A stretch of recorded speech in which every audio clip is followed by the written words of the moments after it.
Direction maintenant Saint-Médard-en-Jalles en Gironde, où les habitants en ont assez de voir passer des camions sous leurs fenêtres. Le balai est incessant depuis maintenant quelques mois.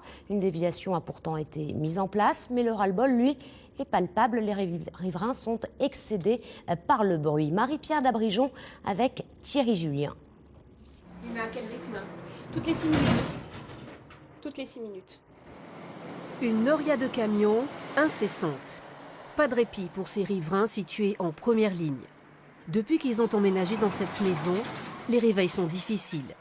Toute une famille qui n'arrive plus à dormir tranquille. On est un peu désolé pour les enfants, quoi. Ça fait mal au cœur parce que bon, quand même, ils dorment pas très bien, quoi. Ça les réveille le matin. Le mercredi, ils ont la chance de pouvoir être à la maison avec les grands-parents qui viennent les garder. Ils peuvent pas trop dormir parce qu'il y a trop de passages. Ils ont acheté au mois de juillet, après une visite coup de cœur un samedi, sans trafic de poids lourds. Seule solution pour eux, faire des travaux d'isolation. On a pensé monter un mur, mais tout ça, c'est un coût et on n'a pas forcément les moyens de le faire. Donc, il faudra attendre. Et puis, on peut plus revendre la maison, puisque, je veux dire, elle est irrevendable. Avec un tel bruit, on ne peut pas vendre à moins de mentir. Pourquoi tant de circulation à Saint-Médard-en-Jalles? Les riverains de la départementale 107 sont excédés. Ils auraient compté 200 camions jour et nuit devant leur porte.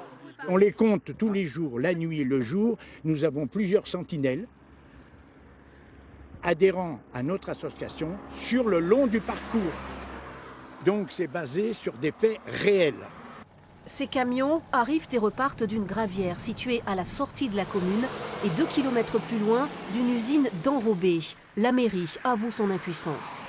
Oh non, le maire, là, le maire n'y peut plus rien. Là, le maire, il est complètement. J'ai beau prendre un arrêté, de toute façon, personne ne viendra le faire appliquer. C'est pas possible. Donc, monsieur le préfet n'acceptera pas de prendre un arrêté contraire à son arrêté préfectoral. Vous comprenez que c'est pas évident, quoi. À plus long terme, une déviation serait envisagée par le camp de Souges pour que les habitants dorment enfin tranquilles.